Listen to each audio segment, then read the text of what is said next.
Right, buddy, welcome to your latest Manchester United news. We'll be talking about the midfield as we always do.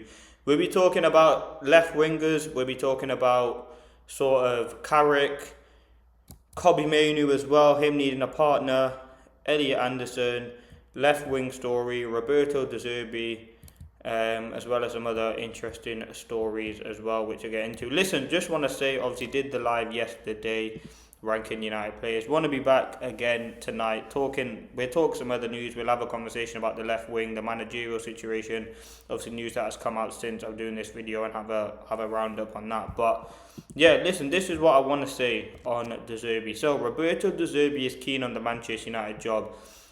He figures prominently on United's shortlist as they decide on who will be the next permanent head coach.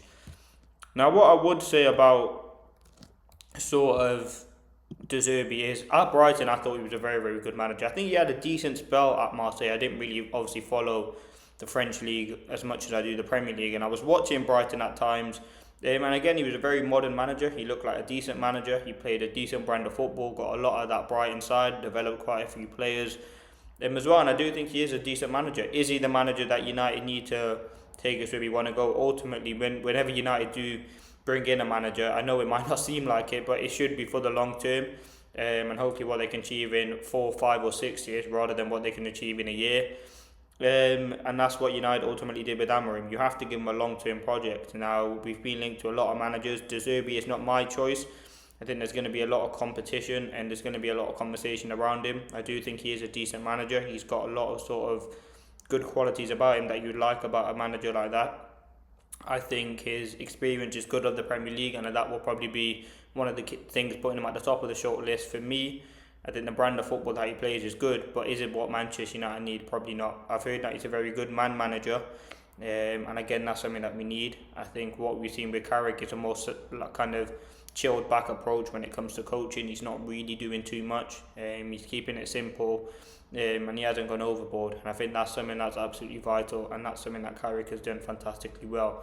He could have done too much and went overboard with sort of the coaching, but he's just let the players operate.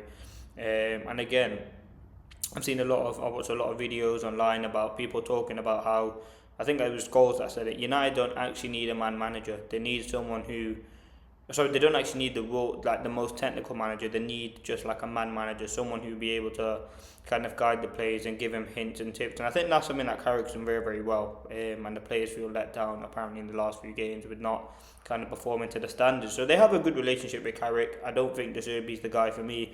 But again, he's definitely a manager to certainly look at. On Carrick, this is what has kind of been said. The key decision makers at United are satisfied with the work of Carrick, but the club will not rush to appoint a permanent manager. We know that's come out from the Athletic. We know that's kind of standard there. Now, the next thing, left winger. Now, Bradley BARCOLA has been linked with a Manchester United move. He's been added to the shortlist. I mean, United's shortlist must be absolutely ridiculous. It's probably not even a shortlist at this point. The Paris Saint-Germain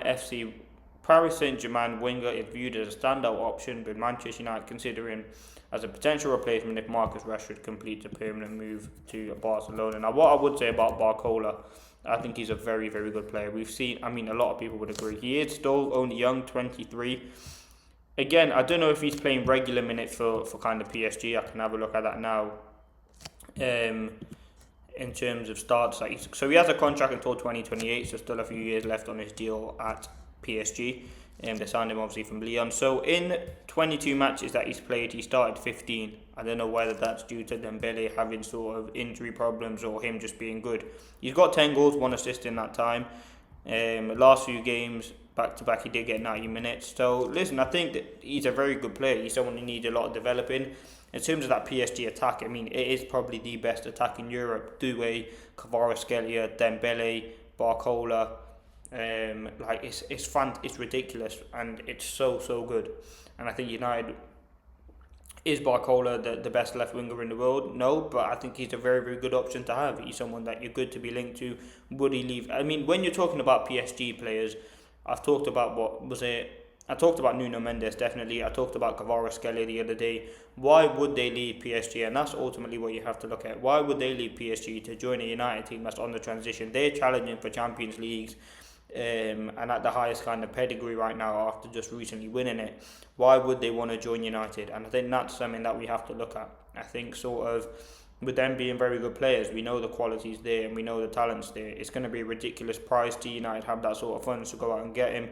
Probably not, but we know United are in desperate need of bringing in midfielders. So we will have to wait and see what happens there. You can let me know your thoughts in the comments on BARCOLA. In terms of other left wingers that have been linked to Manchester United, these are the ones. So he was one of them, Bradley Barcola. Yan Diamande is the other one.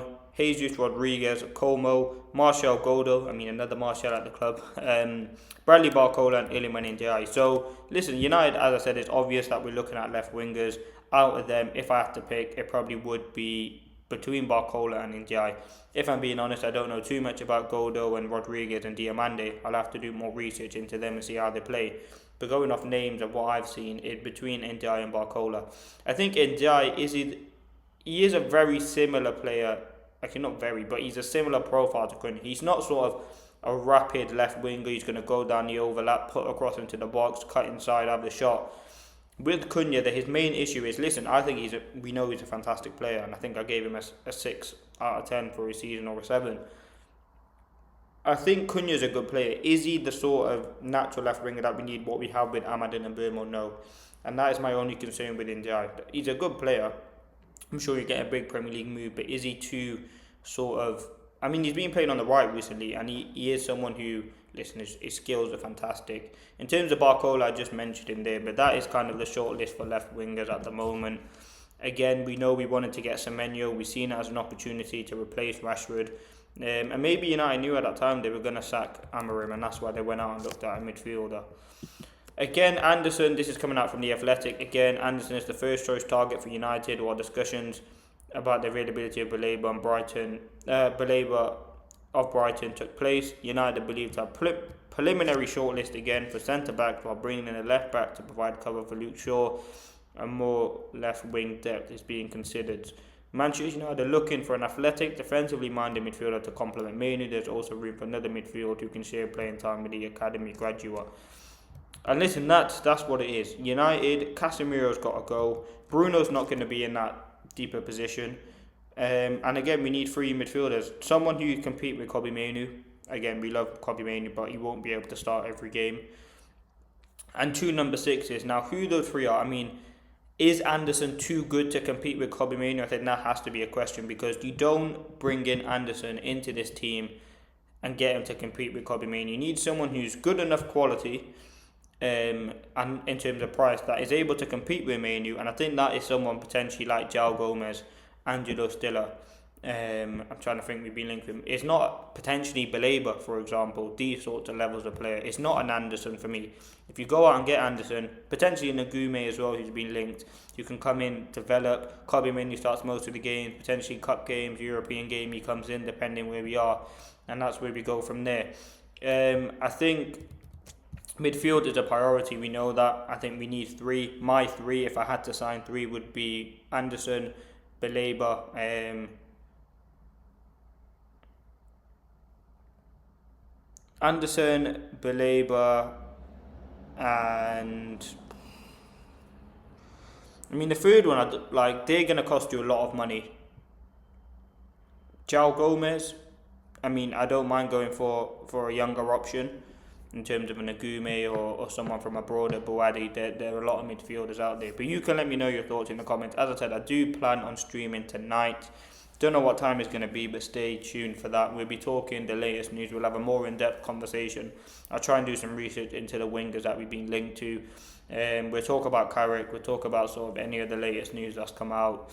But yeah, United don't have any games now for another week. I think we have 1 game in the next 33 days or something like that. It's ridiculous, or 2 games, and I don't know what it is, but we're not playing enough football, and it's ridiculous. It's boring. We're going to tune into a Champions League as we always do. Tomorrow, how great would it be competing in that? The likes of PSG, Chelsea, Barcelona, all the top teams, man. Hopefully United can get back into that next season. I'm hopeful anyway. But as I said, you can let me know your thoughts in the comments. Don't forget, leave a like, comment, subscribe. And yeah, I'll see you on the next one. Peace.